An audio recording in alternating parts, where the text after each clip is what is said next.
첫 번째 순서로는 소셜미디어와 엔터테인먼트에 대해서 저희 센터의 교수님이신 한상기 교수님께서 발표가 있겠습니다.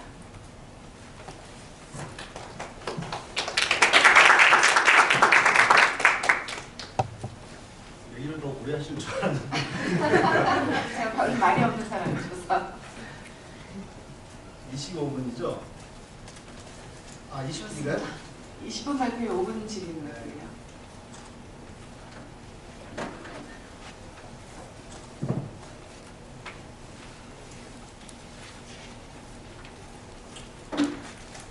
저도 센터가 시작되면서 새롭게 조인한 사람입니다. 그래서 제가 주로 하는 거는 소셜미디어에 대한 연구인데요. 오늘 이제 소셜미디어에 대한 연구, 학술적 얘기를 슬라이드를 드릴까 하다가 너무 딱딱한 것 같아서 조금 바꿨습니다. 방향을 바꿔서 엔터테인먼트 소프트웨어 하는 분들이 이 전체적으로 저희가 이 프로그램에서 훌륭한 인력을 키워서 이 전문 중소기업의 그 인재를 또 공급하는 게 한 가지 역할이라고 생각을 해서 그런 측면에서는 이 소셜미디어가 지금 어떻게 변화되는지 이것이 엔터테인먼트 산업과 어떤 연관성을 띠는지를 좀 소개하는 게 더 낫겠다 생각해서 주제를 그렇게 잡았습니다. 그래서 제 강의에 이런 얘기보다 이건 보통 이제 인트로덕션에 들어갈 얘기인데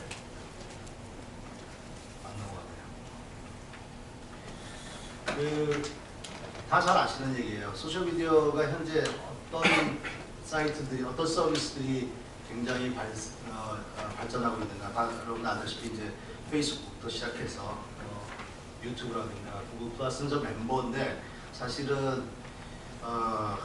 숫자만 있는 경우가 좀 많죠. 그 다음에 흥미로운 게 얼마 전에 나왔는데 인스타그램이 트위터를 넘어섰다 그래요. 인스타그램이 성명으로 트위터를 드디어 넘어서서 지금 페이스북이 갖고 있는 제국이 자기네뿐만 아니라 그 다음에 왓츠앱과 메신저를 해서 전체 메신저 시장에서 한 40% 정도 이상을 차지를 해요. 전 세계에서 글로벌. 그래서 그리고 또 인스타그램이 또 트위터 넘어서고 있고 그래서 막강한 세력을 갖고 있는데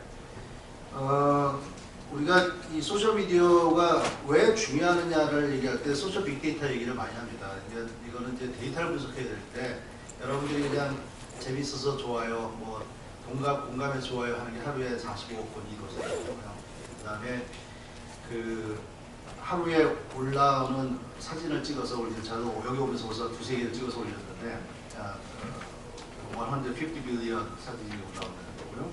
이 데이터 사이즈가 300페타바이트. 이렇게 얘기하면 이제 저산학을 전공한 사람들은 우와 하는데 그 외의 전문분들은 그래서 이제 뭐 이렇게 얘기하죠.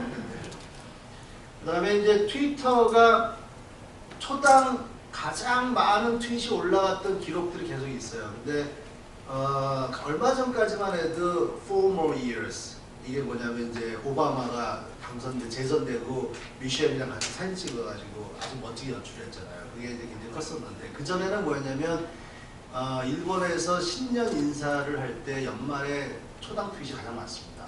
근데 얼마 전에 14만 3,199건이 초당 트윗이 올라왔는데 이게 뭐였냐면 일본에서 천공의 성 라퓨타가 TV에서 재방될 때 아이들이 난리를 쳤어요. 그래서 엔터테인먼트 비즈니스가 트위터의 그 역할에, 트위터의 어떤 확산에 굉장히 큰 역할을 합니다. 오스카상이라든가 뭐 아카데미 어워드 똑같은 그 다음에 뭐 이런 식의 그 다음에 스포츠.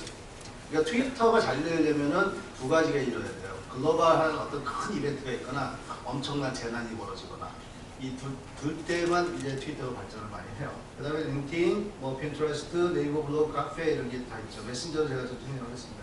국내의 경우에 여러 자료들이 있는데 키스티에서 나온 자료를 보면은 한국에서 가장 많은 사람들이 사용하는 거는 카카오 스토리라고 나와요. 그 베이비 스토리라고 그러죠. 그래서 모든 아이들은 이쁘고 천사 같고 다 너무나 아름다워요 써야 되는 그 30대 주부들이 가장 많이 쓰게 되는 카카오 스토리고 20대는 아무래도 페이스북이 제일 많고요.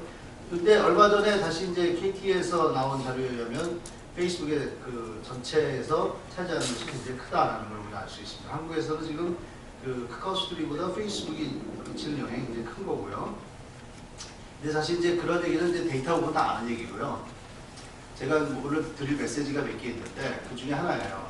이제 검색의 시대에서 공유의 시대로 넘어갔다라는 얘기인데 이게 뭐냐면 그 쉐어홀딩이라는 서비스가 있는데 거기에 약 35만 개 웹사이트에 어떻게 들어오는가. 그래서 한 4, 5명의 비지터들을 추적을 하는데 작년까지만 해도 구글 검색이 40%가 좀 넘었고 그 다음에 그 외에 소셜 미디어 쪽에서 들어오는 게 10%대였어요. 근데 최근에 지난 7월에 그것이 거의 같은 숫자가 됐어요. 한 27% 정도. 다시 말해서 웹사이트에 들어오는 유입에 있어서 가장 큰 역할을 하는 것이 소셜 미디어 또는 소셜 네트워크 서비스들이 가장 큰 역할을 하고 그 중에서 물론 가장 큰 역할을 하는 것은 페이스북입니다. 이런 거를 왜 고민해야 되냐면 실제로 새로운 미디어의 성장에 있어서 이런 전략을 어떻게 쓰느냐가 굉장히 큰 역할을 해요. 가장 대표적인 버즈피드예요. 버즈피드가 처음에는 이제 뭐 여자를 뭐 만나면 안 되는 여자 유형 10가지, 뭐 사랑에 빠졌다는 걸 알 수 있는 뭐 몇 가지, 뭐 당신이 꼭 읽어야 되는 뭐 죽기 전에 해야 되는 15가지, 뭐 이거를 이제 그 리스트 아티클이라고 그래요. 그 리스트 아티클들 갖고서 이제 막 사람들을 몰았는데 낚시질을 해서 우리나라에서 이제 인사이트나 뭐 위키트리나 이런 데가 이제 이거를 많이 사용하죠. 근데 얘네들은 하나하나의 기사가 어디를 통해서 얼마나 도달했는가를 다 추적합니다. 데이터 분석을 해요. 그러니까 다시 말해서 여러분들이 어떠한 엔터테인먼트 관련된 서비스를 뭔가 기획을 하고 그것이 게임이 됐던, 그것이 방송 개통이 됐던, 아니면 웹2D 됐던 이러한 데이터 분석을 하지 않고서는 절대로 경쟁력을 할 수 없다. 그리고 얘네들은 그것을 또 다른 입장으로 포맷을 바꿔내기도 하고 게임과 연결시키기도 하고요. 그 다음에 가장 중요한 게 리더빌리티가 제일 좋아요.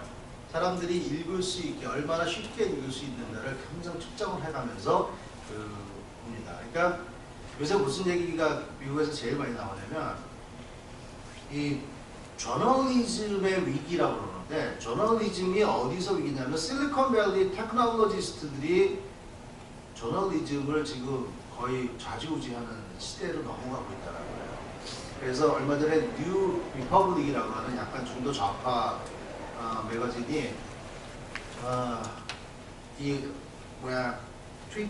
페이스북 창업자 중에 한 명이 인수를 했는데 그러면서 물론 워싱턴 포스트도 뭐그 제프 베조스가 인수를 하고 그랬지만 그러면서 완전히 기술 기반을 바꿨어요. 그랬더니 기존에 있었던 존경하는 컬럼니스트나 리포터들, 뭐 저널리스트들이 다 사직을 했어요. 그래서 그게 굉장히 큰 충돌이 벌어지는데 문제는 모든 미디어 컴퍼니는 테크놀로지 컴퍼니가 되어야 된다는 것이 이제 그 기술 쪽 사이드에서 얘기고 이쪽 사이드는 고전적인 저널리즘을 지키는 방법이 무엇이냐 얘기하는데 지금 그 싸움에서 점점 테크놀로지 회사들이 이기고 있는 건 사실입니다. 그러니까 저널리즘의 퀄리티랑 상관없이 어쨌든 사람들한테 도달하고 보여지는 것은 테크놀로지 기반의 회사들이 된다는 것을 말씀드릴 수 있습니다. 그 다음에 우리가 주목해야 되는 게 비주얼 소셜 웹들이에요. 이게 이제 뭐냐면 그 사진, 영상 이런 쪽을 통해 가지고 성장하는 것들인데 텀블러, 핀터레스트, 인스타그램, 바인, 스냅챗 이런 것들이고 지난 6개월 동안에 가장 성장률이 높았던 게 텀블러였어요. 그 다음에 핀터레스트 그리고 인스타그램 이러는데 물론 페이스북의 성장률은 작죠. 근데 작아도 얘네는 13억 명이 넘기 때문에 저 퍼센티지가 미치는 영향이 굉장히 커요. 그러니까 뭐 3억 명이다 이런 애들하고는 차원이 다른 얘기고 하지만 이 위에 상단을 보면은 대부분 다 이미지와 관련된 또는 비디오와 관련된 사이트라는 거예요. 이거를 여러분들이 다 쓰고 계시는지는 잘 모르겠어요. 제가 보통 강연하는 그 아저씨들은 다 처음 들어보는 거라고들 많이들 얘기하고 있죠. 그 중에서 저는 이제 소셜 비디오의 그 성장에 대해서 우리가 주목해야 되는데 우리가 6초짜리든 12초짜리든 이런 비디오들, 그 포맷들을 갖고선 올리거나 또는 기존에 있는 비디오들을 공유하는 그런 서비스들, 뭐 또 자기가 인스턴트 비디오를 만드는 서비스들이 급격히 성장하고 있다는 것이고요. 이게 이제 그런 얘기예요. 내가 얼마 전 어저께 봤어요. 엑시드라는 듣도 보도 못한 걸그룹이었는데 얘네들이 직캠을 찍어가지고 의도적이에요. 보면 찍은 걸 보면은 그리고 한 명에 초점을 맞췄더라고요, 굉장히. 근데 그거를 갖고서 이게 주로 무슨 뭐 그 군인들이나 뭐 지방 공연이나 뭐 갑자기 길거리 공연 뭐 이렇게 해서 그걸 다 올려서 유튜브에 올렸는데 이게 SNS에서 급속도로 퍼져서 얘네들이 그 디지털 싱글 차트를 석권을 다시 올라갔어요. 그러니까 이제 어떤 엔터테인 히트 비즈니스를 움직여 나가는 데 있어서 과거처럼 방송과 그런 일반적인 전통적인 미디어도 중요하지만 소셜 미디어를 얼마나 잘 이용하느냐가 굉장히 중요한 역할을 한다는 걸 우리가 실제로 보고 있습니다. 물론 강남스타일이 유튜브에 데이터 필드를 더 늘리게 만들었다 뭐 이런 최근에 것도 있죠. 이 이상 누가 되겠냐 그랬는데 32비트가 했더니 앞에 가지고 64비트를 다 바꿔줬어요. 그 다음에 이게 모바일 시대를 다 얘기하지 않았습니까? 근데 모바일 시대에서도 비디오가 차지하는 비중이 2013년에 40%인데 2019년에 50%를 넘어설 거다. 근데 저는 내년에 2015년 정도에 50% 넘어설 것 같아요. 그래서 모바일 트래픽에서 지금 전 세계적으로 올해가 구글이 아직 공개는 안 합니다. 근데 구글의 모바일 퀘리가 웹에서 퀘리를 넘어섰어요. 넘어섰다고 얘기하고 있어요. 맷 커츠가 그 사우스 웨스트에서 와서 그런 거 같다라고 살짝 얘기했다가 혼났는데 사실은 구글은 지금 웹에서의 그 움직임이 모바일로 넘어갔다는 게 별로 유쾌하진 않아요. 자기네들 입장에서는. 그리고 야후가 넘어섰고요. 네이버에 하루에 모바일로 방문하는 사람이 2,300만 명입니다.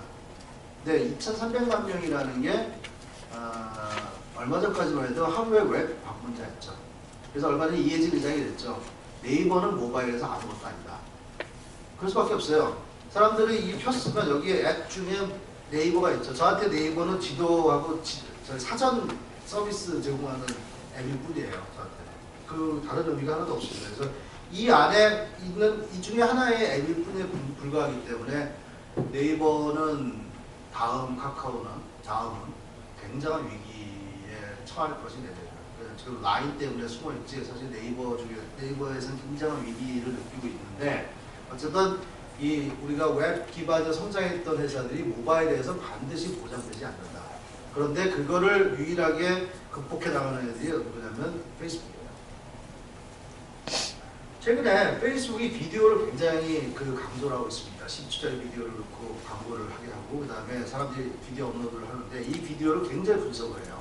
내가 어떤 비디오를 봤는가, 어디서 소리를 틀었는가, 가면 이렇게 작동이 되잖아요. 그게 머물렀는가 안 머물렀는가, 그걸 재생을 시켰는가 안 시켰는가, 이런 모든 데이터를 분석을 해가지고 실제로 비디오를 많이 노출을 시킵니다. 왜? 마케팅 입장에, 광고 입장에서는 비디오 광고처럼 효과가 있는 게 없거든요. 그래서 광고들이 비디오를 집어넣기 위해서. 근데 얘네들의 숫자가 벌써 어떻게 되냐면 하루에 1 빌리언 비디오가 플레이백 되고 있어요. 이게 어떤 숫자냐면 유튜브에 하루에 플레이백 되는 숫자예요. 근데 이 중에서 65%가 모바일 폰에서 이루어진다는 거예요. 모바일 폰은 아니다. 모바일에서. 그러니까 뭐 태블릿이나 아니면 스마트폰에서. 이게 이제 유튜브조차도 안심할 수 없는 상황이라는 겁니다. 그러니까 웹에서 발전된 것이 모바일에서 꼭 이어지지 않을 수 있다는 거. 이런 파라다임 시프트가 날 때 꼭 새 플레이어가 등장할 수 있다는 걸 말씀드리고, 그 다음에 이제 동영상 스트리밍과 TV 방송의 경계가 이미 무너졌다. 그래서 OTT, 셋탑박스 말고 다른 동글이라든가 여러 가지 형태로 TV를 시청하는 경우. 여러분들 요새 위생을 어디서 보세요? 비정상회담을 꼭 본방사수 하시지 않잖아요. 볼 수 있는 채널은 굉장히 다양하잖아요, 지금. 그래서 그러한 다양한 채널들에 대해서 고민이 생겼고,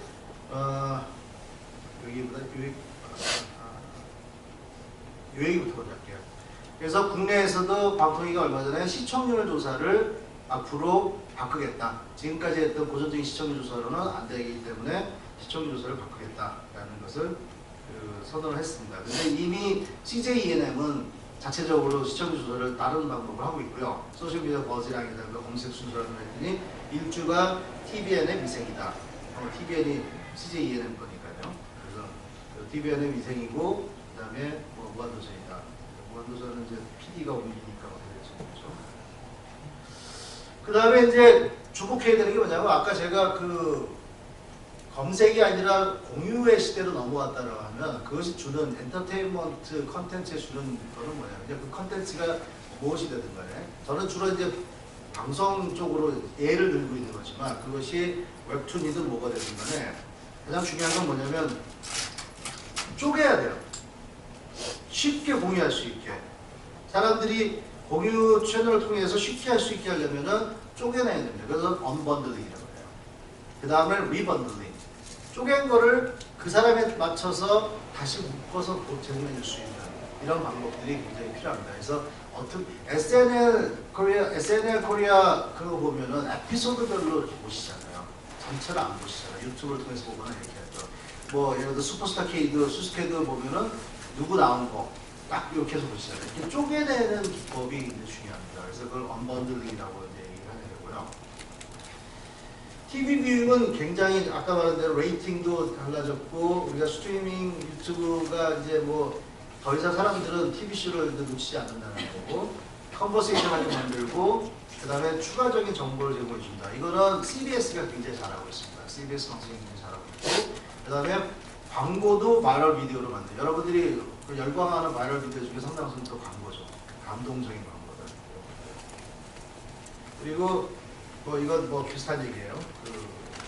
이제 뭐 일반적인 방송보다는 다른 쪽의 방법이 더 늘어나고 있다는 거고 좀 말씀드렸고 그 다음에 우리가 또 고민해야 되는 게 커넥트 TV들 스마트 TV라고 얘기하는 별로 스마트하지 않은 TV들이지만 어쨌든 굉장히 다양한 그 플랫폼들이 나오고 있는데 구글 안드로이드 TV라든가 아니면 뭐 웹OS TV라든가 여러 가지 뭐 파이어 TV라든가 나오는데 이들과 어떻게 소셜 미디어 결합할까? 얼마 전에 제가 소셜 TV 그 세션을 한번 했었어요. 근데 실제로 여기에 우리의 또 도전이 있고 이런 데서 새로운 방식, 새로운 내비게이션 또는 새로운 인터랙션 방식을 만들어내는 게 굉장히 중요합니다. 트위터나 TV랑 굉장히 잘 연결이 되는 미디어예요. 그래서 트위터를 통해서 사람들이 어텐션을 한다든가 트위팅을 하는 비중이 굉장히 높고요. 페이스북인 경우에 좀 다른 데이터를 내놔요. 그러니까 트위팅은 보면서 지금 트위팅하게 만드는 재밌는 게 다른 미디어들은 소셜미디어가 증가되면서 신문이나 잡지는 굉장히 위축이 됐는데 방송은 그렇진 않아요. 방송은 같이 가요. 여러분들 알다시피 TV를 보고 있는 모습은 뭐죠? 어글거하고 파니모터 칩하고 그 다음에 스마트폰 아니면 태블릿이죠. 그걸 같이 들고 있어요. 그런데 같이 봐요. 근데 TV에 있는 얘기를 할 때도 있지만 TV가 재미없으면 친구랑 채팅을 하고 있고 그래서 사실은 그때 이루어지는 트래픽도 정말 TV 시청과 관계가 되느냐 아니면 따로 보는 거냐라도 우리가 구별할 필요가 있는데 실제로 TV를 보면서 그 트위팅하는 거에 대한 분석을 되게 많이 합니다. 요거는 선수가 어떤 선수가 등장했을 때 시청과 실제로 그 포스팅의 양이 어떻게 바뀌는가를 분석한 거예요. 그리고 그 조디 위버하고 마이클 펠프스가 등장했을 때 어느 지역이 더 활발해지는가 그 애가 출신 지역이 그 주가 훨씬 더 활발해진다는 걸 자기네 데이터를 분석을 하고 있습니다. 물론 뭐 사랑에 대한 분석은 매년 하고 있는데 그건 오늘 그런 거 하려고 하다가 이걸로 넘어갔고요. 방송이 변화가 되고 있어요. 미국 방송들이 지금 가장 큰 게 HBO가 폭탄 선언을 했죠. 더 이상 HBO를 돈을 내고 케이블 가입자한테 무료가 아니라 이제 단독으로 그냥 서비스하겠다. 웹 기반으로 서비스하겠다. 그러니까 케이블 가입을 안 해도 이제 가져갈 수 있다. 그러니까 우리가 보면 캐치원이나 이런 것들을 그냥 이제 인터넷에서 웹에서 볼 수 있게 하겠다는 거랑 마찬가지예요. 더 이상 케이블 가입을 안 해도. 지금은 케이블 가입을 해야지만 거기에 가입할 수 있잖아요. 그 가입이 필요 없게 된다. CBS는 자기네 방송과 상관없이 24시간 그 뉴스 방송을 하겠다. 웹에서. 이게 왜? FCC가 이 인터넷 비디오를 또 하나의 서비스로 그 관여를 했어요. 그래서 재정의를 내렸어요. 그래가지고 케이블이나 새틀라이트랑 따로 존재할 수 있게. 그래서 모든 방송이 이제 부서질 거다라고 얘기를 합니다. 이제는 웹을 기반으로 해서 그동안은 방송 네트워크라는 게 이제 있었는데 웹을 기반으로 해서 모든 방송 서비스가 등장할 수 있는. 이거에 대해서 국내에서도 지금 굉장히 크게 그 고민들을 많이 해요. 특히 가장 대표적인 CJ ENM 같은 회사가 실제로 본인들은 케이블에 PP로 있잖아요. 그렇지만 실제로 JTBC 마찬가지고. 그래서 조사를 해보면 JTBC 그 시청률이 굉장히 높거든요. 전체로 봐서는. 근데 실제로는 낮잖아요. 그냥 공식적으로는. 그래서 그 미생도 광고가 다 팔렸는데도 불구하고 광고료가 그렇게 높지는 않아요. 왜냐하면 그 광고주들이 아직까지 확신이 없어요. 이 광고가 어디에 어떻게 갔는지에 대해서. 그래서 이런 부분들을 깨는 드디어 방송 시장이 인터넷 기술에 의해서 와해가 되는 시점으로 내년이 시작이 될 거라고 생각합니다. 그러다 보니까 굉장히 새로운 됐네요. 새로운 인게이지먼트가 있고요. 뭐 게임을 할 거 사람들이 참여하는 방법도 있고요. 그 다음에 우리가 잘 아는 소셜 게임 아직까지 계속 성장하고 있을 거고, 그리고 아시아 퍼시픽이 가장 크다는 거고, 여성과 19세, 25세 사이가 가장 큰 비중을 차지합니다. 여성이 여기서 굉장히 큰 비중을 차지하고 있고요. 소셜 게임에서. 그 다음에 이제 아까 말씀드린 모바일의 중요성. 그 다음에 모든 기업이 모바일 중심으로 가야 된다고 선언해요. 심지어는 얼마 전에 디즈니가 모여서요. 디즈니 경영진이 모여서 디즈니의 모든 비즈니스가 모바일에 어떻게 대응하고 있는가를 검토를 하고 전략을 수정하기 시작했어요. 디즈니 그러면 우리가 보면 엔터테인먼트 기업의 가장 대표적인 기업이잖아요. 그런데 디즈니조차도 이제 모든 서비스를 다 여기에 대응해야 된다라고 선언을 했습니다. 그 다음에 이제 이건 넘어가고, 자 이제 마지막으로, 그래서 저는 이런 얘기만을 하시는 게 아니라 제가 이번에 개설학기도 하게 되는데, 저는 뭘 얘기하고 싶으냐면 우리가 소셜미디어에서 나를 어떤 식으로 나타내고, 관계는 어떤 관계가 존재하고, 그 다음에 모티베이션, 동기는 어떤 것들이 있고, 그 다음에 전체적인 구조는 우리가 어떻게 되는가를 어떻게 분석할 것인가, 그 다음에 감정에 대한 분석들, 실제로, 그 다음에 영향력자의 모델, 제가 영향력자 모델은 따로 하나 강의를 해야 될 필요가 있을 정도인데, 아이디어 디퓨전과 인포메이션 디퓨전, 확산에 대한 모델에 대한 거, 그 다음에 소셜 빅데이터를 이용했을 때 사회적으로 어떻게 활용할 수 있는가, 또 하나의 영역, 뭐 방법은 여러 개 있어요. 웹사이언스도 있고, 소셜 컴퓨팅도 있고, 컴퓨테이셔널 소셜 사이언스도 있고, 그런데 최근에 나온 건 또 소셜 피직스가 있습니다. 사회 물리학이라고 해서 실제로 여러 가지 그 매스메디컬 모델을 갖고선 그 엄청나게 초단위로 사람들의 행동을 다 분석을 해서 소셜 그 매트릭 그 배치를 이용해가지고 분석을 해가지고 사람들의 행동의 변화와 여기 아이디어의 플로우가 어떻게 이루어지는가를 분석하는 그런 학문이 있거든요. 그런 것들을 저는 강의 시간에 학생들한테 소개하려고 하고 있습니다. 이러한 얘기들이 이제 제가 이 센터를 통해서 아까 그런 사회의 변화, 산업의 변화를 담아하고 배경에서 이러한 얘기들을 공부하는 것이 제가 가르치는 것 중에 하나가 될 거라고 생각합니다. 감사합니다. 질문 안 받으세요? 질문 있으세요? 모처럼 시간인데 혹시 질문할 거 있으면 질문 주세요. 네, 감사합니다. 네.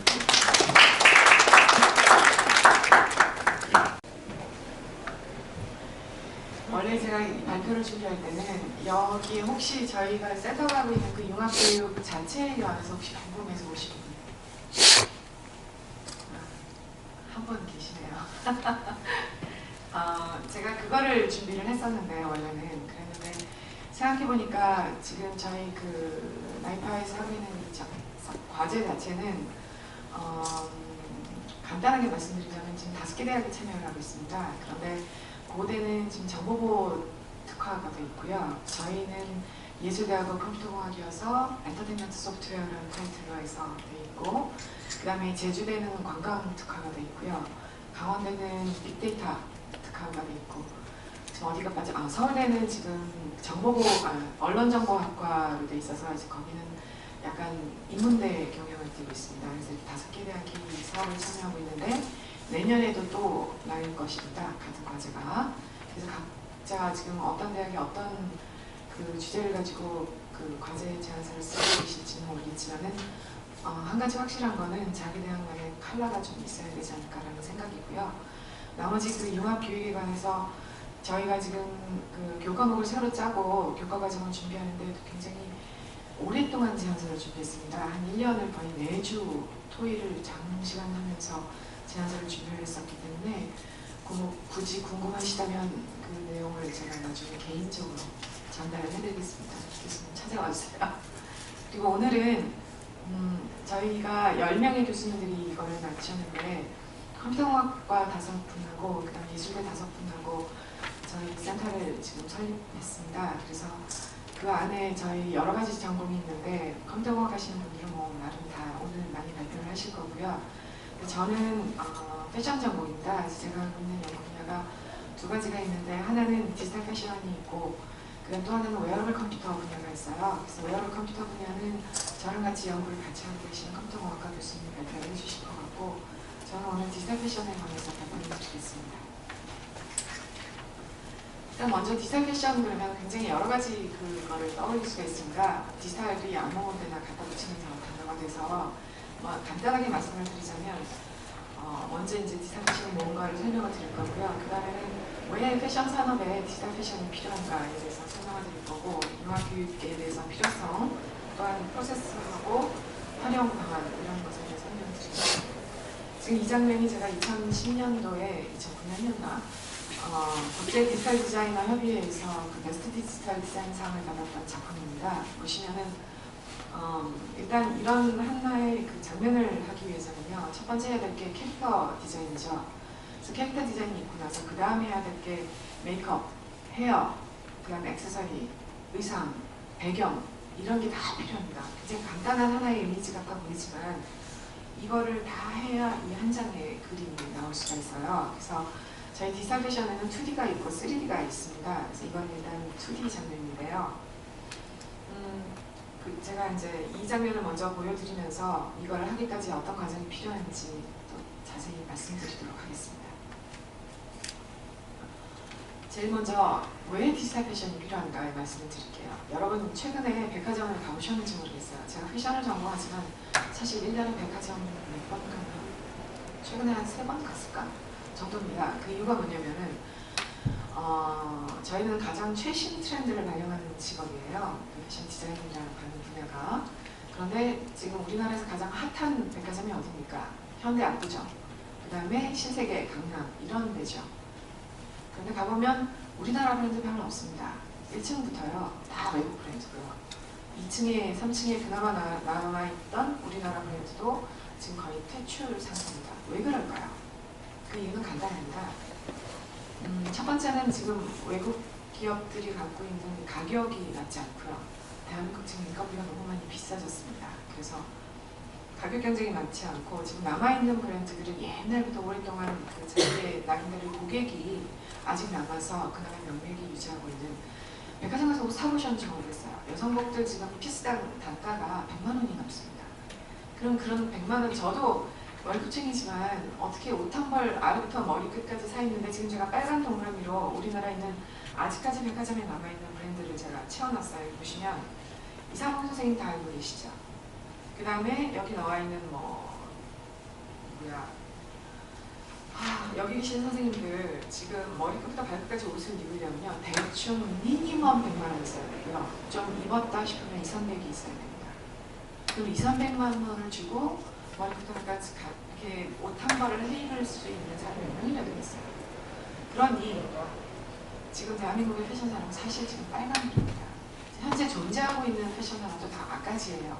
다 적자입니다. 아까지 왜 이러죠? 그래서 지금 돌아가신 앙드레 김 선생님도 지금 패션 산업이 어떤 상황이냐면요. 굴러가는 자동차는 스톱하는 그 순간 80%가 적자인 겁니다. 계속 지금 올해 남아있는 그 재고가 또 자산으로 잡혀서 지금 회사가 굴러가고 있는 그런 상황이에요. 그래서 패션 산업의 구조를 간단하게 설명드리면 밑에 있는 이 톱니바퀴처럼 저희가 디자인 파트가 디자인을 하고요. 그 다음에 생산으로 넘어가서 그 생산한 제품이 생산이 되면 그 다음에 마케팅 그걸 판매하는 이런 식으로 톱니바퀴처럼 굴러가게 되어 있습니다. 근데 지금 어떤 상황이냐면 인건비가 너무 비싸져서 대한민국이 모든 공장이 해외로 빠져 있어요. 지금 메이드 인 차이나 너무 많이 보시죠? 모든 제품이 다 그렇습니다. 옷뿐만이 아니고요. 근데 이제는 중국도 비싸져서 베트남, 인도네시아 뭐 어떻게 더 이상 인건비가 싼 국가를 찾아서 중남미까지 지금 진출하고 있는 상황입니다. 그러다 보니 디자인은 한국에서 해야 되고요. 생산은 외국에서 해야 돼서 자동화 산업이 지금 필수 불가결하게 되어 있습니다. 그런데 우리나라의 자동화 산업은 지금 어디가 돼 있냐면 생산 분야는 자동화가 돼 있어요. 당장 지금 돈이 왔다 갔다 하니까. 그런데 지금 어디가 자동화가 안 되냐면 디자인 분야가 자동화가 돼 있지 않습니다. 그래서 저 같은 경우는 디자인 분야를 자동화하기 위해서 이 디지털 패션이라는 연구분야에 뛰어들었어요. 그 다음에 또 하나 디지털 패션 분야하고 연관이 되어 있는 분야가 어떤 분야가 있냐면 바로 컨텐츠 분야입니다. 이 컨텐츠에 있는 가상 캐릭터는 모두 다 옷을 입고 있죠. 그래서 그 분야가 하나 또 있고요. 앞으로 제가 지금 이 이에산타 말고도 또 하고 있는 과제가 뭐 있냐면은 문화 컨텐츠원에서 하고 있는 컨텐츠 사업을 하나 하고 있는데 거기에 제가 그 제안서를 제출하면서 발표했던 그 강조점이 뭐였냐면 앞으로는 이 원 게임 캐릭터에 멀티 유즈가 있을 거다. 다시 말해서 하나의 내 아바타를 가지고 여러 게임이 들어가게 될 것이다. 그래서 내 아바타를 꾸며야 되게 될 것이다. 그러면 여러분 10년 전에 2002년도에 2D 아바타 산업이 너무나 발달해서 네이버를 먹여 살렸던 기억을 하시는지 모르겠습니다.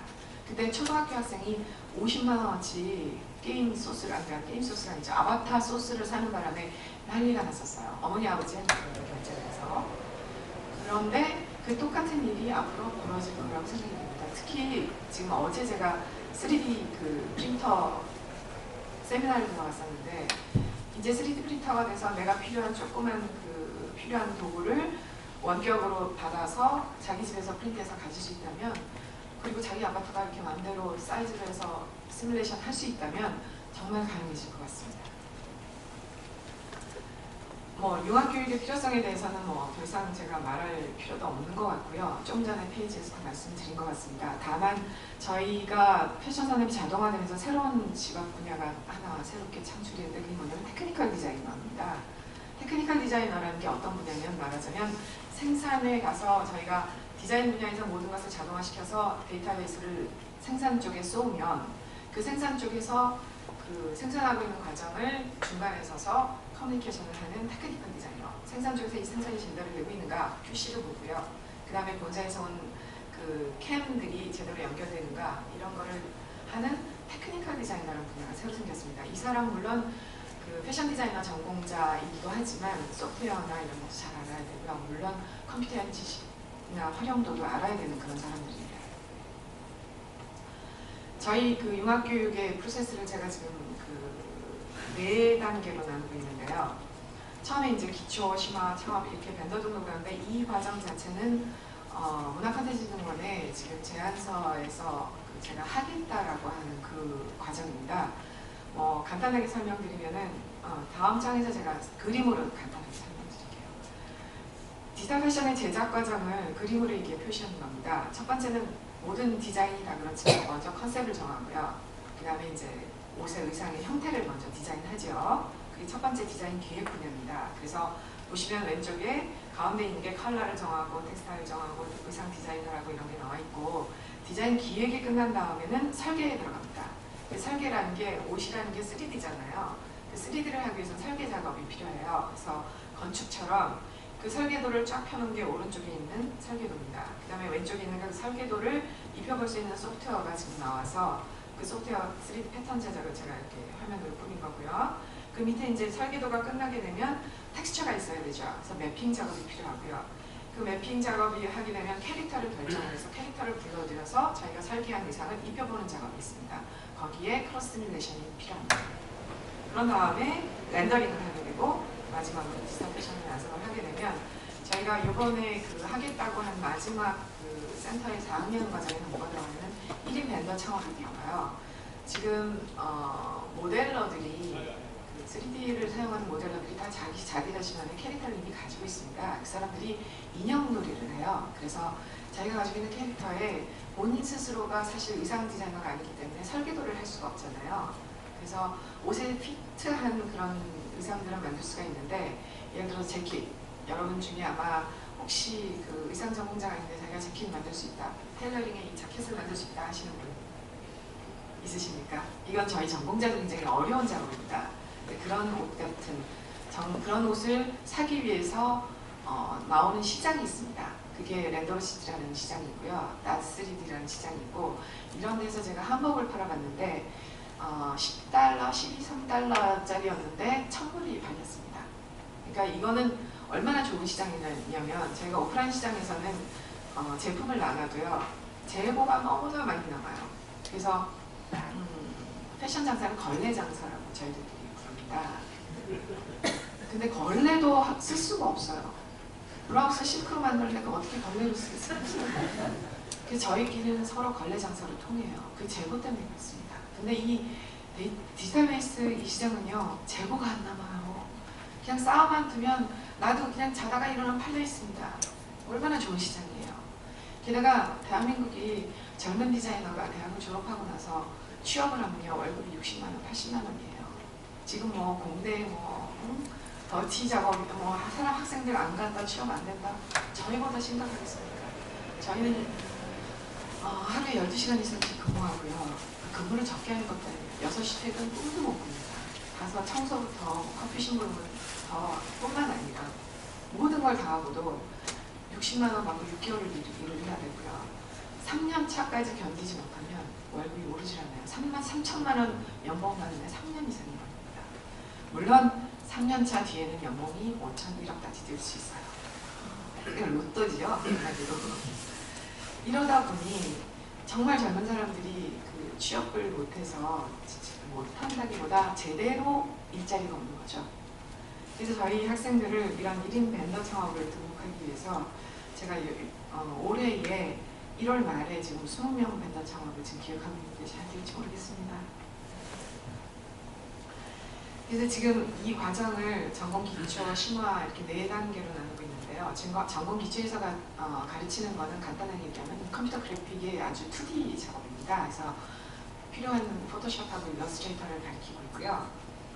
그 포토샵 일러스트레이터에서는 우리 매핑이 필요한 그 텍스타일 디자인하는 방법, 그 다음에 또 이미지 맵 만드는 방법 이런 걸 가르치고 있고요. 그 다음에 쭉 자세하게 어떤 과정을 가르치는지 더 세세히 말씀드리겠습니다. 지금 전공 기초의 컴퓨터 그래픽은 좀 전에 설명드렸듯이 포토샵 일러스트레이터 가르치고요.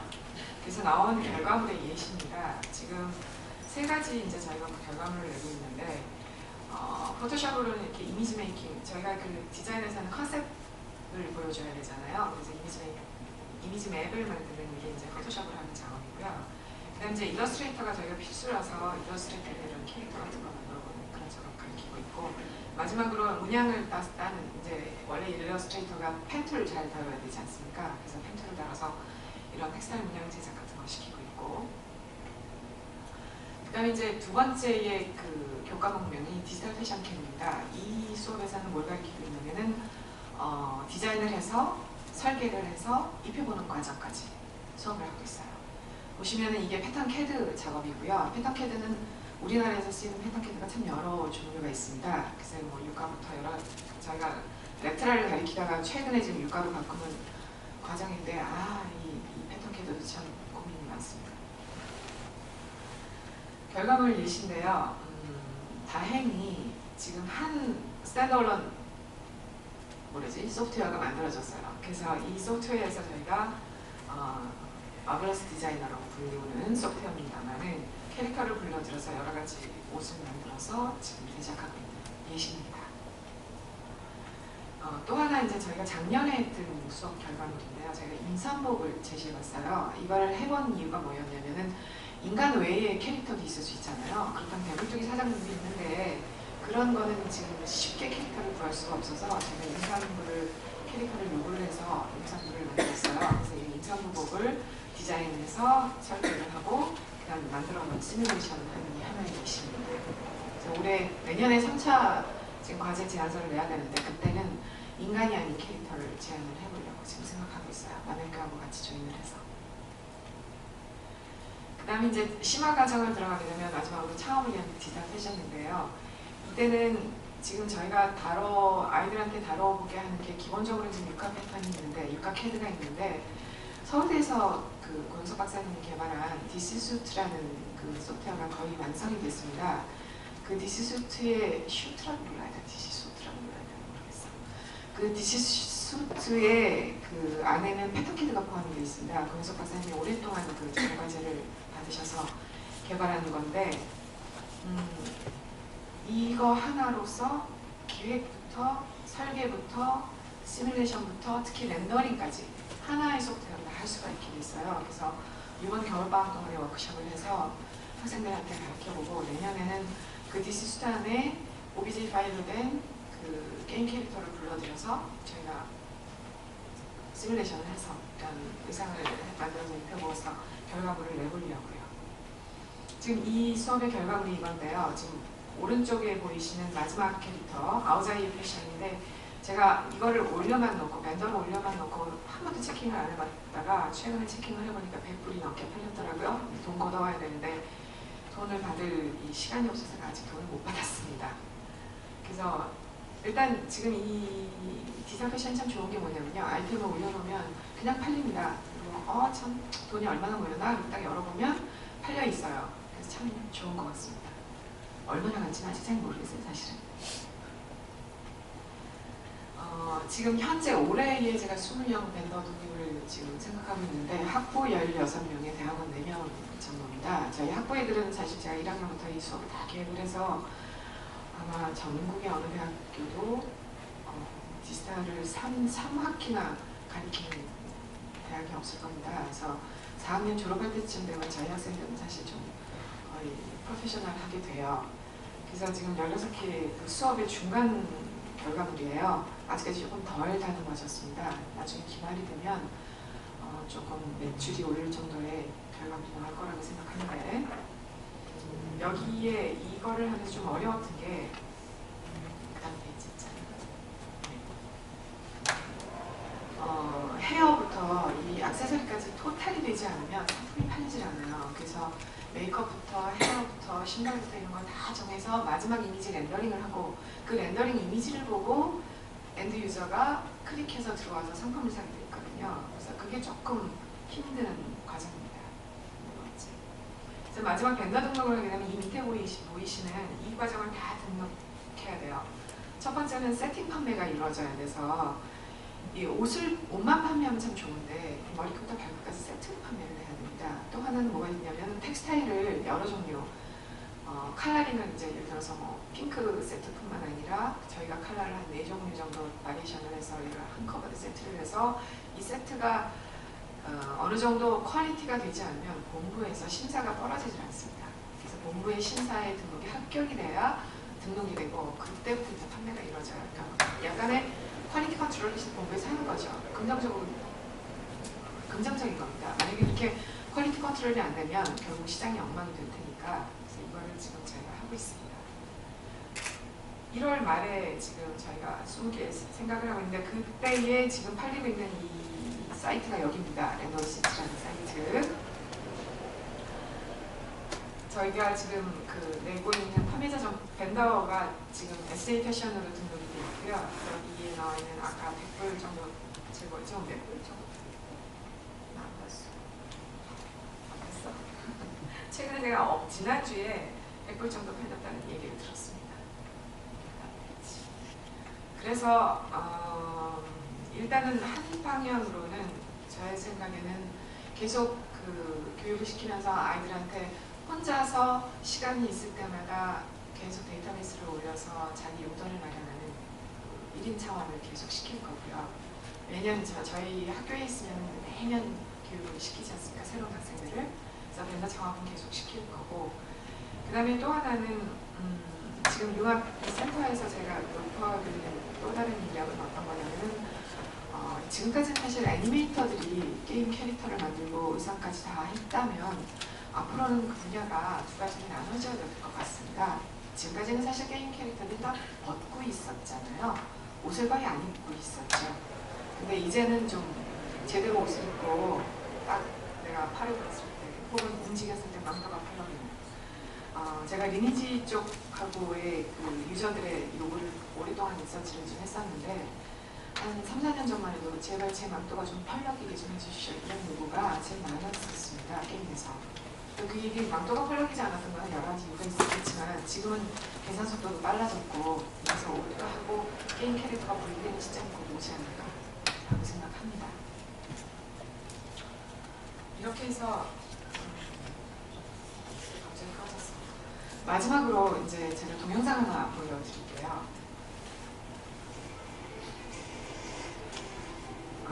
이 동영상은 말하자면 저희가 이제 또 다른 방향으로 오프라인 패션이 굉장히 어렵지 않습니까? 그래서 또 하나 준비할 건 뭐냐면은 지금 이루어지고 있는 패션쇼는 사실은 인원 제한이 참 많습니다. 하나의 패션쇼가 이루어지게 되면 그 안에 들어갈 수 있는 인원은 기껏해야 300명에서 정말 파리의 가장 커다란 패션쇼 한 500명 정도 들어갈까요? 그러니까 패션쇼가 이루어지면은 그거는 30분 정도 이루어지는데 그 패션쇼를 볼 수 있는 인원은 기자들 정도입니다.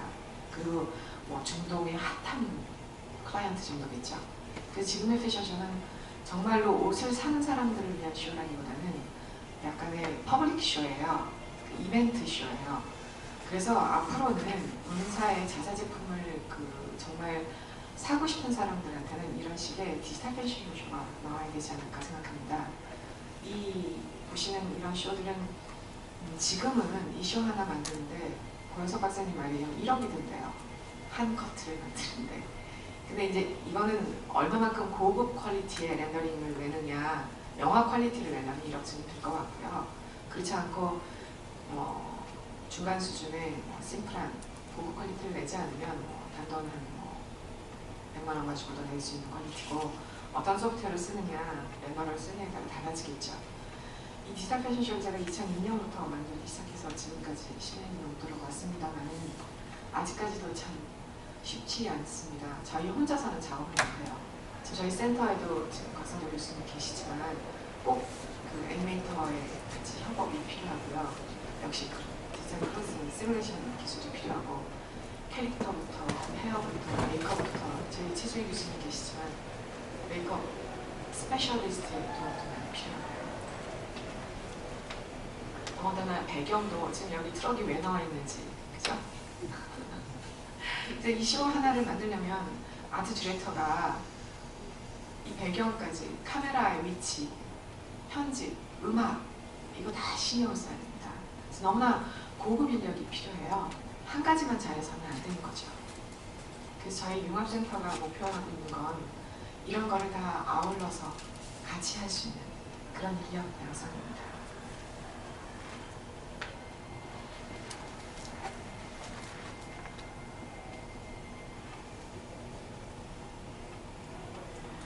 제가 지금 다음 거를 준비하고 있는 게, 지금 보시면은 캐릭터 간단하게 워킹만 하고 있잖아요. 이건 현재 이루어지고 있는 디지털 패션쇼, 그러니까 패션쇼를 모방한 디지털 패션쇼고요. 앞으로는 그게 캐릭터가 아닌 게임 캐릭터를 가지고 춤을 추는 그런 쇼를 지금 기획하고 있는데 잘 될지 잘 모르겠습니다. 발표 여기까지 마치겠습니다. 혹시 질문 있으시죠? 네, 감사합니다. 5분 브레이크 갖고 그 다음 계속 발표하겠습니다. 감사합니다.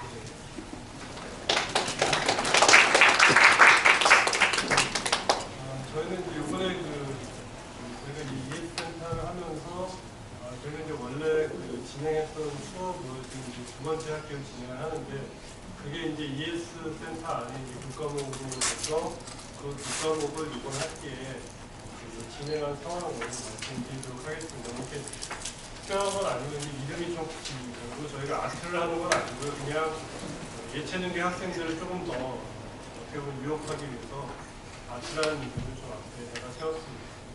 실제로 아트는 아니고요.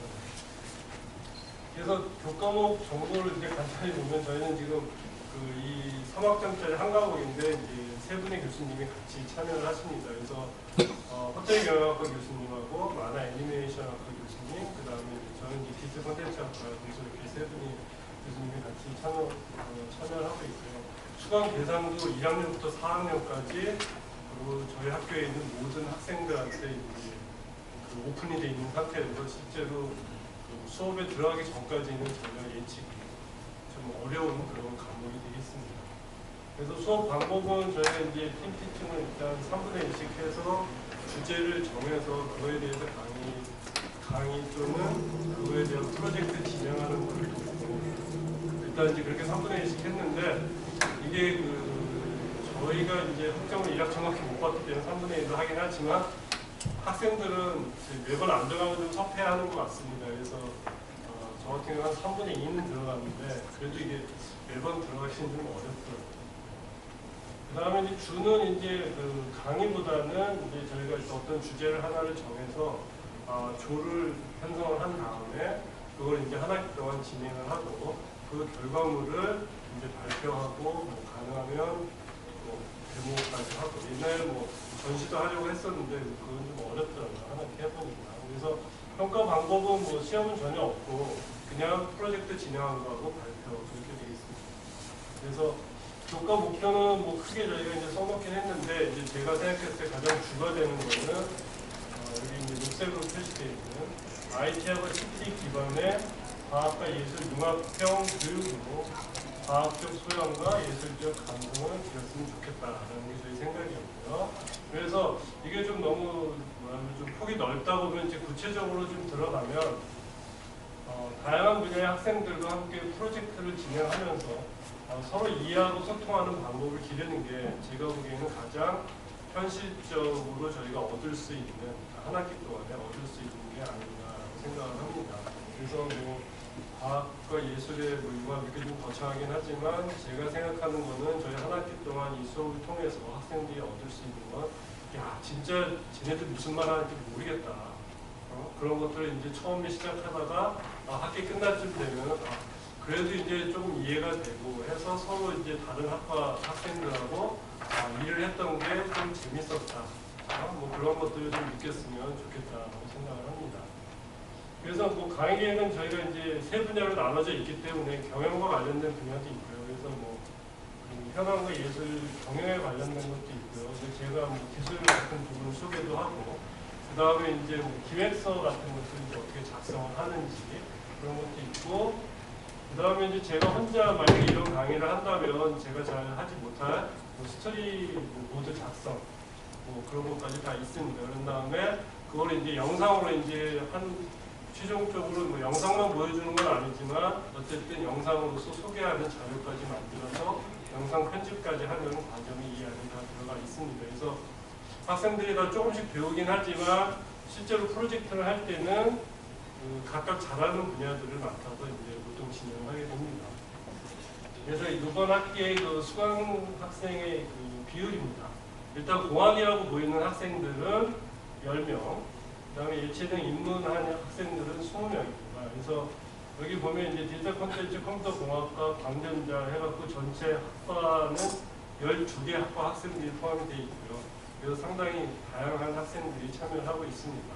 그래서 지금 저희가 이제 ES 과정에서는 이제 소프트웨어와 비소프트웨어로 나누면 사실은 소프트웨어에 해당하는 학생은 7명이고 비소프트웨어 학생이 이제 23명 정도가 됩니다. 그래서 제 생각에는 어느 정도 이 정도 비율은 돼야 서로 협업해서 뭔가를 작업을 할 수 있었다고 생각이 듭니다. 그리고 참고로 디지털 콘텐츠는 컴퓨터 공학부에 있습니다. 혹시 저희 학교가 약간 헷갈릴 수 있어서 제가 이렇게 해서 조별을 구성을 했습니다. 저희가 이제 30명으로서 이제 7조를 구성을 했습니다. 원래는 사실은 35명이었습니다. 그래서 5명씩 딱 7조를 딱 하면 이게 예쁘게 형성이 됐었는데 한 주 만에 그러니까 저희가 조를 딱 편성을 하고 그 다음 주에 갔더니 한 5명이 이제 드랍을 했더라고요. 그래갖고 이제 4명이 누가 생겼습니다. 그래서 드랍한 학생들의 이유를 보니까 이런 수업인지 몰랐다. 무슨 뭐 아트자 들어가서 이제 학생들이 와갖고 그러니까 이게 할 게 너무 많아 보인다. 이래갖고 이제 주로 이제 드랍을 하는 이유가 됐었습니다. 그래서 제가 이제 이름 표시 안 하고 일단 각각 보면 상당히 다양하게 있습니다. 그래서 이 조를 구성할 때 가장 특징은 일단 저희가 소프트웨어하고 비소프트웨어로 이제 ES 과정에 나눴기 때문에 소프트웨어를 하는 학생은 꼭 한 명씩은 포함이 되게 구성을 했고요. 그래서 소프트웨어를 하는 학생이 7명이었기 때문에 사실은 7조로 나눴던 겁니다. 그리고 이제 숫자도 뭐 35명에서 5명 정도면 좀 많긴 하지만 그래도 학생들이 그 안에서 뭔가를 할 수 있을 거라고 생각을 해서 5명을 구성을 했고요. 그래서 여기 보시면 디지털 콘텐츠하고 이제 컴보 이렇게 돼 있는데 보시는 것처럼 이게 2학년부터 4학년까지 다 있다 보니까 이 사실 이제 저희가 프로젝트를 이제 아직 저희가 이제 최종을 보지 못했지만 이게 학생들이 너무 능력들이 너무 차이가 나는 거죠. 같은 소프트웨어를 개발해 본 학생이라도 2학년 학생과 4학년 학생은 능력이 너무 차이가 나서 그 그룹 안에서 학생들이 할 수 있는 역할도 이렇게 너무 차이가 나서 우리가 일률적으로 어떤 그룹에서 소프트웨어의 기능을 얼만큼 넣어야 된다. 그리고 예체능 쪽도 마찬가지고 그렇게 강조는 못하고요. 그 안에서 최대한 할 수 있는 만큼 하자는 식으로 저희가 이제 계속 논의를 거쳐서 할 수 있는 범위를 이제 정해 나갔습니다. 그래서 어찌됐든 이 안에 뭐 다양한 분야들이 다 포함이 되어 있습니다. 그래서 뭐 예체능계가 꼭 있고요. 그다음에 소프트웨어는 꼭 있고, 그다음에 이제 그 뭐 일반 공학이나 그렇지 않으면 이제 호텔 경영이나 그런 쪽 학생들도 이제 포함이 돼서 우리 작업을 하게 됩니다. 그래서 이제 이걸 하려고 보니까 이제 그냥 뭐 너희들 뭐 하고 싶은 거 아무거나 하라고 하면 뭐 저도 대책이 안 쓰고 제일 대책이 안 쓰는 사람이 기술을 담당하는 사람이더라고요. 아무거나 딱 하라고 하면 제가 감당할 수 있는 기술이 많지 않기 때문에. 근데 디자인 하시는 분들하고 이 호텔 경영하시는 교수님들은 어떤 주제를 해도 그렇게 크게 그 변화는 없으신 것 같아요. 제가 느끼기엔. 제가 공대에서 이렇게 느꼈는지 모르겠지만.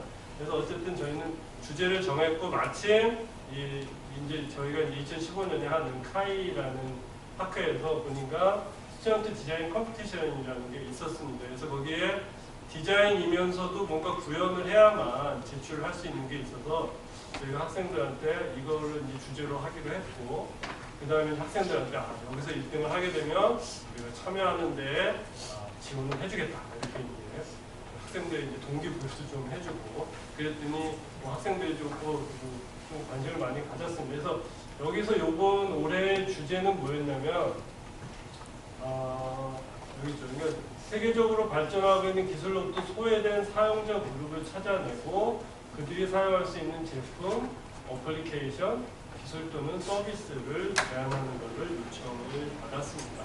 거기서 그게 주제가 됐습니다. 그래서 저희도 이거하고 이제 동일하게 이런 소외 계층을 중심으로 해서, 근데 이거는 보통 뭐 정확하게 맞추기는 어려운 학생들도 있지만 일단 주제는 대상은 소외된 계층으로 이렇게 저희가 했고, 그래서 소외된 계층을 보니까 학생들이 이제 가지고 온 게 일단 그 장애인분들하고 그 다음에 이제 노인분들 이렇게 두 분들로 나눠서 이제 학생들이 진행을 했습니다. 그래서 저희가 이제 진행을 하면서 이제 뭐 처음에 이제 뭐 경영 쪽인 라인들도 이제 뭐 호텔 경영과 교수님이 얘기해 주시고, 그다음에 기획서 어떻게 작성하는지, 뭐 수학 분석 어떻게 작성하는지, 그다음에 이제 저는 이런 거에서 쓸 수 있는 기술들이 뭔지 그런 것들도 설명해주고, 그 다음에 뭐 나중에 뭐 디자인적인 요소 설명해주고 다 이렇게 진행을 했습니다. 그랬더니 나중에 이제 저희가 물론 이제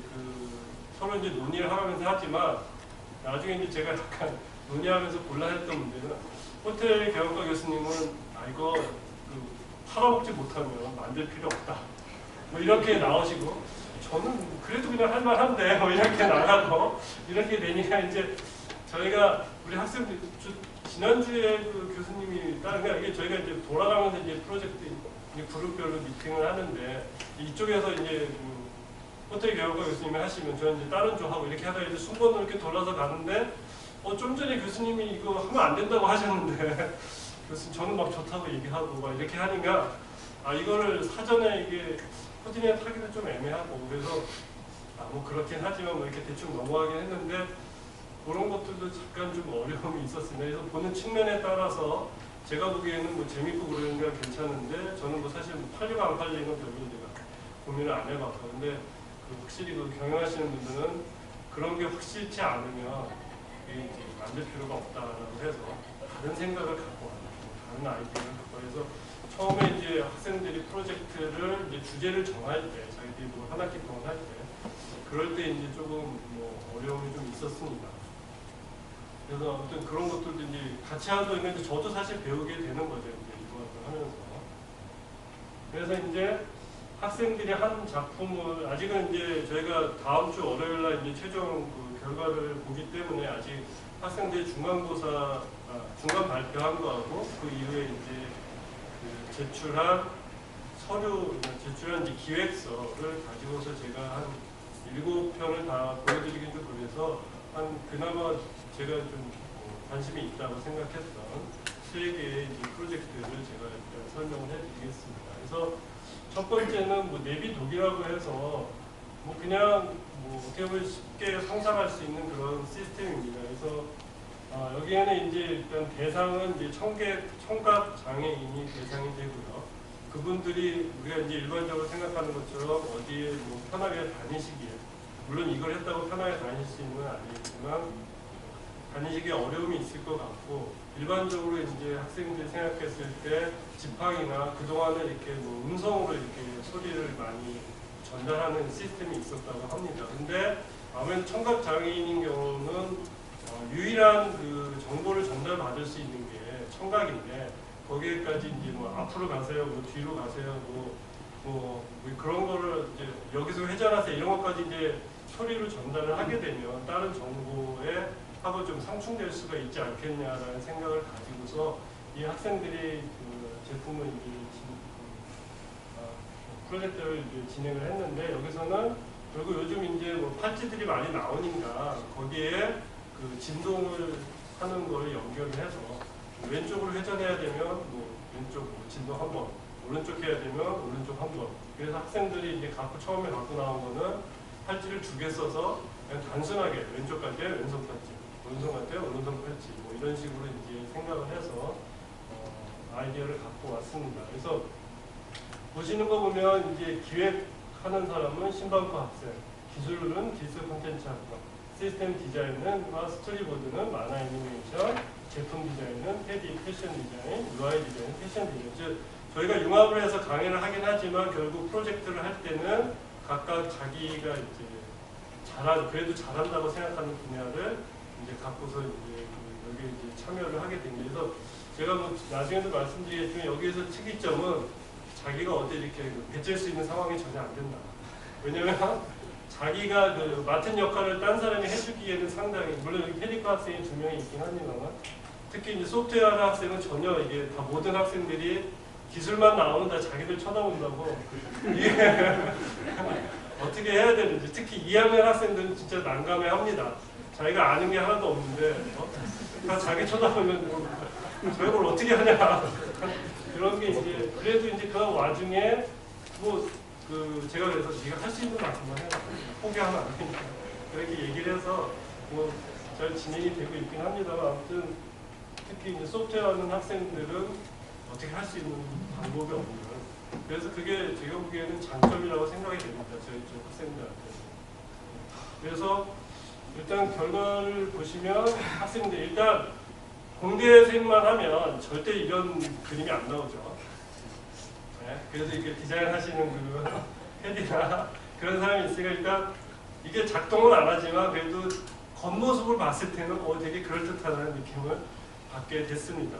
물론 이거랑 똑같이 구현은 못하겠죠.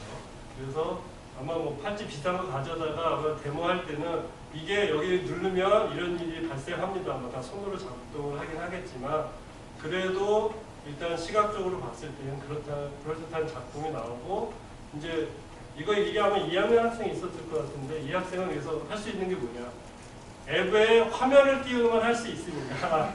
앱에 화면을 띄우고 그 뒤에는 다 시나리오예요. 그냥 이거 누르게 되면 원래 나와야 되는 화면이 그냥 나오는 거죠. 이게 어떤 그 오퍼레이션 실제로 발생하는 건 아니고 데모에서 시나리오가 있으니까 이걸 이렇게 하면 그 다음에 이렇게 넘어가고 하는, 그걸 뭐 그냥 사진 뷰에서 하면 야 그건 좀 뭐하니까 네가 그 뷰어 비슷한 거 정도는 만들어야 네 역할이 있지 않겠냐, 제가 이렇게 설득을 해서 뭐 안 해봤던 애들이 뭐 그거 찾아서 하긴 하더라고요. 그래서 그런 정도의 역할을 이제 학년에 맞춰서 이제 제가 지도를 하는데, 그게 이제 어떤 학생들 진짜 한 번도 안드로이드 뭐 앱을 만들어보지 않는 학생 같은 경우는 저거 자체도 좀 어려워하긴 했는데 그래도 뭐 하긴 하더라고요. 그래서 사실은 기대한 것보다는 잘했던 것 같습니다. 제 생각입니다. 그다음에 두 번째는 이건 좀 황당한데 그 스마트 점자 시계입니다. 그러니까 이제 그냥 내버려두니까 황당한 것들이 많이 발생하지만 이것도 그냥 내버려두긴 했습니다. 이거의 주 목적은 뭐냐? 저도 몰랐습니다. 이 학생들이 조사해 오기 전까지는 시각 장애인들이 저는 모든 시각 장애인들이 다 점자를 하는지 알았어요. 근데 그 중에 20%밖에 점자를 읽지 못한다고 합니다.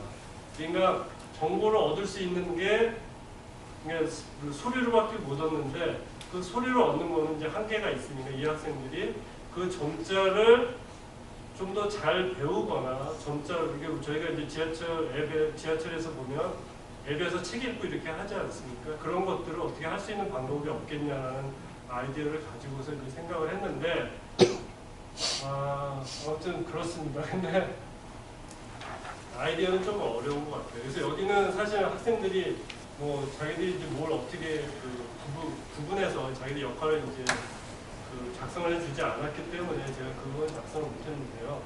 아무튼 일단 보세요. 이게 보시면 이제 이렇게 나옵니다. 이제 역시 그 시각 디자인이나 패션 디자인 하는 학생이 있으니까 일단 그림은 참 그럴듯하게 나옵니다. 몇 가지 딱 보면 그럴듯할 것 같다. 이제 이걸 구현하는 측면에서 들어가면 아주 복잡한 일이 발생합니다. 일단 그 점자를 해야 되는데 이렇게 좁으면 일단 이거는 시계입니다. 일단 이렇게 접혀 있을 때는 점자 시계 역할을 해서 소리를 안 듣고도 시계를 볼 수 있는 그런 본당 시계를 느낄 수 있는 그런 역할이고요. 이게 이제 실제로 점자 역할을 하려면 책이나 이런 것들은 되게 무겁고 그 다음에 현재 스마트폰에서 구현이 안 되니까 이 학생들이 도출할 수 있는 뭔가의 시스템이 있으면 좋겠다라고 생각을 해서 이거를 처음에 팔찌 형태지만 이걸 펼치겠다라고 생각을 했어요. 이렇게. 그래서 펼쳐서 저도 이건 제가 알려준 건 아닌데 뭐 어디서 찾아봤나 봅니다. 그래서 뭐 어떻게 하게 되면 이렇게 돌기 형태로 이렇게 나올 수 있는 게 있대요. 그래서 이거는 뭐 절대 구현은 불가능하지만 일단 학생들이 일단 아이디어를 냈고 그거에 뭐 자기들 나름대로 어디선가 재질이나 그런 걸 찾아서 했기 때문에 이건 그냥 진짜 실현은 상당히 어렵지만 그냥 진행을 한 그런 과제가 되겠습니다. 그래서 어떻게든지 뭐 이런 문제를 이제 저희가 이제 얘기하면서 학생들이 뭐 저는 이제 그냥 이렇게 펼쳐져 있는 게 어떻겠냐. 이걸 이렇게 제가 생각할 이렇게 줄였다가 늘렸다가 하는 거는 제가 이제 기술적으로 봤을 때는 좀 어려울 것 같아서 그리고 요즘 뭐 팔찌 보면 좀 이렇게 큰 것도 좀 있으니까 이제 저는 이제 단순히 이렇게 생각을 했는데 얘네들은 계속 이렇게 꼭 줄였다 늘렸다 할 거 해야 되겠다고 해서 그런 방법을 이제 찾고 나름대로 또 어디 보면 튜브가 반응해서 쭉 펼쳐지고 여기 있네요. 전기 신호실 줄 속 안에 기둥이 이렇게 늘어나고 그 안에 튜브가 팽창하고 이런 것들을 전기 신호가 있으면 뭐 한다라는 걸 어디서 얘도 자기 나름대로 조사를 해서 일단 그럴듯하게 일단 가져오긴 했습니다. 물론 구현이 되지 않아요. 그래서 그럼 여기서 소프트웨어가 뭘 하느냐? 그럼 소프트웨어 하나 학생의 역할이 없으니까 무조건 앱을 만들어라. 왜냐면 여기하고 연결돼서 뭔가 정보도 전달을 해야 되고 예를 들어서 뭐 직정보나 뭐 어떤 정보를 전달해야 되니까 무조건 앱을 만들어서 뭔가 역할을 해야 된다. 여기까지만 하면 소프트웨어 하는 사람이 할 일이 하나도 없더라고요. 그래서 결국은 소프트웨어 하는 학생은 앱을 만드는 거고 그렇죠. 사실 소프트웨어 하는 학생들은 쉬워요. 무조건 앱만 만들면. 자, 그 다음에 이제 세 번째가 이제 스마트 아기 요람이라고 해서 이거는 이제 지금 특허 출원을 지금 진행을 하고 있는 건데 이거는 이제 원래 대상은 약간 이게 팔이 불편한 이제 장애인 엄마입니다. 그래서 장애인 엄마가 애를 안아줘서 애가 울 때 안아주고 이제 처음에 계획은 안아주고 싶은데 그걸 이제 자기가 이제 팔이 불편하니까 안아줄 수 없는 상태. 뭐 다리가 불편해도 마찬가지겠죠. 안아줄 수 없는 상태를 좀 완화해 줄 수 있는 어떤 요람이 필요하다라고 이제 그게 이제 시작이 돼서 이제 요람을 만들었는데요.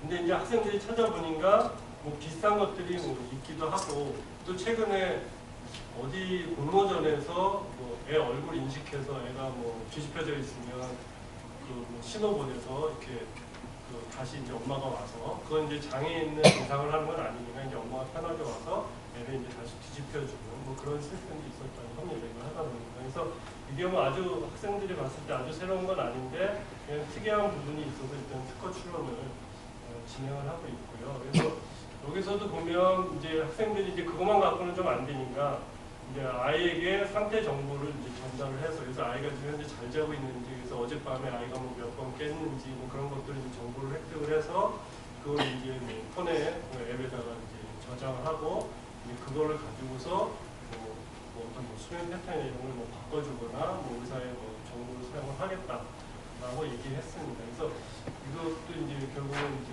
소프트웨어 하나 쓰는 결국 앱을 만드는 그런 일이 발생을 했어요. 그래서 이 구성원의 역할은 뭐냐? 여기는 이제 광전자 공학과 학생이 있었습니다. 그래서 기술 연구하고 개발 부분은 컴퓨터 공학과 광전자 공학 학생이 담당했고요. 그 다음에 제품 디자인은 패디과 패션 디자인학과, 그 다음에 시장 분석과 마케팅은 이제 호텔 경영학과 학생이 했습니다. 이제 저희가 이제 시장 분석과 그 기획서 같은 것도 작성을 했기 때문에 그래서 여기는 역시 작성이 아주 우수하게 나왔습니다. 그림 제가 보고 깜짝 놀랐어요. 저희 쪽에서는 전혀 상상할 수 없는 그런 그림. 이건 거의 제품인 것 같아요. 그래서 여기 뭐 컨트롤 버튼도 있고요. 이 안에서 뭐 애가 이제 소리도 이제 기록도 하고 여기 뭐그 온도, 그다음에 휴미티 그런 것들 이제 측정할 수 있는 시스템도 여기서 나왔고요. 그다음에 요 안에 이제 그 메모리 폼으로 해서 애들이 좀 안락하게 하는 뭐 그런 것까지 좀 제가 생각하기에는 좀 디테일한 것까지 좀 신경을 썼고요. 그다음에 여기서 이제 관건은 뭐였냐면 이 스윙을 그 기존에 있는 거는 이렇게 안 되는데 이게 광전자 공학과 학생이 딱 들어오니까 아 이거 마그네틱으로 하면 그러니까 저희 그 KTX 그 전자 그거를 응용을 해서 실제로 닿지 않게 그 전류를 바꿔가면서 얘를 이렇게 흔들 수 있다 라는 아이디어를 이제 광전자 공학과 학생이 이제 아이디어를 낸 겁니다. 그러니까 이렇게 섞이지 않으면 도저히 불가능한 아이디어들이 이제 나왔던 거죠. 그래서 기존에 있는 요람하고의 가장 큰 차이는 이 부분이었어요. 기존에 있는 요람은 저런 게 없죠. 그래서 야, 너 이거 구현 진짜 되냐 했더니 뭐 될 것 같다고 하더라고요. 이 학생이 마침 4학년 학생이라서 그들도 이제 자기 전공에 좀 어느 정도 아이디어가 있기 때문에 그래서 그러면 소리도 안 나도 좋겠다. 근데 혹시 전자파가 혹시 나쁜 경우가 뭐 그런 질문을 하긴 했습니다만 아무튼 나름대로 각각의 자기 전공의 특성을 일단 잘 살리더라. 제가 생각한 것보다. 그래서 그게 제가 이번 학기에 느꼈던 거고 이거 말고도 이제 진동들이네. 여기는 뭐 제가 그냥 학생들 발표자를 그냥 갖고 와서 제가 몰랐습니다. 이 부분은. 그 다음에 이제 컴공 학생이 이제 앱도 만들고 이렇게 해서 역시 그냥 컴공 학생이 앱 만드세요 하면 이렇게 안 나왔을 거예요. 그림으로 해서. 당연히. 근데 진짜 뭐 지금 팔아도 될 만한 앱이 나왔습니다. 그 다음에 이제 다른 학생들은 이제 뭐 노인을 위한 지하철 가이드나 그 다음에 또 학생은 이제 그 일반 어른들이 쉽게 어떻게 써야 되는지 앱을 모르니까 그거를 쉽게 이제 튜토리얼로 이제 가르쳐주는 그런 앱을 만들겠다고 하는 학생도 있고 그 다음에 이제 세 번째는 뭐 지금 장애인 분들을 위해서 시에서 이렇게 그 버스 같은 거나 뭐 이런 그 택시 같은 거 운영을 하지만 일반적으로 좀 더 이제 자유롭게 할 수 있는 그런 걸 이제 앱 형태로 어떻게 이제 바꿔보겠다라고 하는 학생도 있었고요. 그 다음에 이제 네 번째는 이건 앱이 아니라 이제 그런 TV에서 우리가 이제 이건 이제 어르신들이 혼자서 지내는 시간이 많으니까 그거를 이제 어떻게 하겠다라는 걸 했고 여기서도 이제 지금 특허 출원을 하서 여기는 뭐 앞에 뭐 앱이나 그런 건 아니고 이제 그 뭐죠 리모컨은 이제 기존에 있는 리모컨하고 자기들이 이제 다르게 이제 개발을 해서 그걸 이제 디자인을 해서 이렇게 갖고 와서 그거를 이제 출원을 진행을 하려고 하고 있고 그래서 제가 앞에서도 말씀드렸지만 각각의 분야의 사람들이 뭐 어떻게 할 수 있는 자기가 동감할 수 있는 상황이 안 되니까 어떻게 해서든 아이디어를 내는 것 같았습니다. 그래서 전반적으로 이제 제가 보기에는 좋아하는 게 단점이 있습니다. 저희가 교수님들도 할 일이 많았고 아까도 얘기했듯이 저 1학점밖에 못 받으면 3분의 1만 일을 해야 되는데 그게 그렇게 안 되더라고요. 그리고 학생들이 할 일도 사실 상당히 많았어요. 그래서 사실 이걸 하면서 저희가 이제 ES 과정에서 모든 그 과정에서 프로젝트가 아마 진행이 될 것 같은데 그거 세 과목 들으면 애들이 어떨까라는 생각을 해봤습니다. 이게 이런 식으로 세 과목을 진행하고 애들이 이게 만만치 않을 것 같다는 생각을 하고 그 다음에 이제 나머지 하나의 가장 큰 문제점 평가하기 어렵다. 이게 저희가 시험을 보고 이렇게 하는 게 아니어서 물론 저희가 그 일지를 다 쓰게 합니다. 그 매주 너희들이 실제로 진행한 일이 뭐고 이런 것도 쭉 쓰고 이제 최종 평가 때 서로 이제 평가를 하기도 하고 하는데 그래도 이게 애들이 완전히 만족하게 하는 그런 그래도 특히 요번은 그래도 30명이 넘기 때문에 괜찮은데 작년 같은 경우는 15명 이렇게 이하가 되니까 성적 주기가 진짜 힘들었습니다. 그래서 그런 게 좀 어려움이 있었고요. 그 다음에 장점은 뭐 아까 제가 말씀드린 것처럼 일단 다른 분야에 대해서 이해도가 애들이 많이 들었고요. 그 다음에 뭐 의사소통하는 방법을 좀 습득을 한 것 같고 이 부분이 이제 다른 팀 프로젝트하고 좀 다른 거는 문제 해결 활동을 하기 위해 적극적으로 참여하게 됐고 그래서 결국 역할 분담이 명확하니까 자기 주도적으로 뭔가를 생각을 하게 되는 그런 기회가 됐고 아마 결과물이 생각보다 그럴듯하니까 아마 본인들도 좋지 않았을까라고 생각이 됩니다. 그래서 마지막으로 제가 이제 이걸 진행을 해서 주의해야 될 점과 기대 효과를 잠깐 작성을 해봤는데 그래서 전공교육과 비교 융합교육은 사전 계획을 더 충실히 세워야 될까. 아까 같이 교수님과 얘기하다 보면 서로 상충되는 일들이 발생을 하고 그렇기 때문에 좀 더 이제 계획을 좀 잘 세워야 될 것 같고요.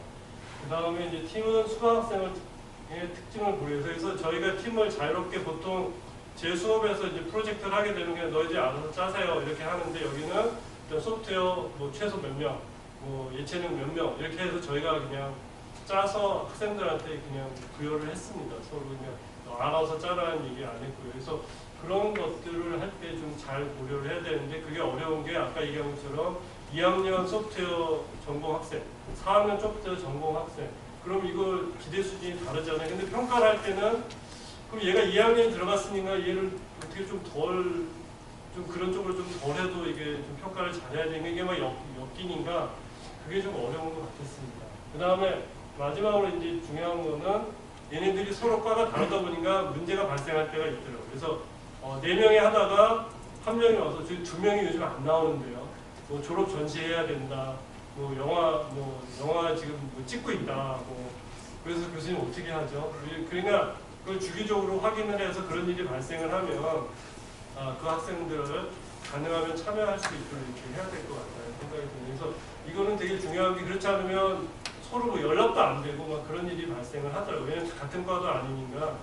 그래서 이게 좀 어려웠던 거고요. 이제 기대 효과는 제가 지금 말씀드렸죠. 단일학과 구성원만으로는 도출할 수 없는 결과물을 도출을 해서 아마 학생들도 좀 뿌듯함을 느꼈을 것 같고요. 그 다음에 뭐 사회에 나가게 되면 어차피 뭐 혼자서 일할 수 있는 상황은 아니니까 이런 협업 환경을 좀 많이 느끼기 때문에 학생들한테 좀 도움이 될 거라고 생각을 합니다. 그래서 저희는 뭐 현재까지 아직 마무리하지 않았지만 학생들도 저희도 뭐 그래도 뭐 목표했던 거는 어느 정도 이루었다라고 생각을 하고 있습니다.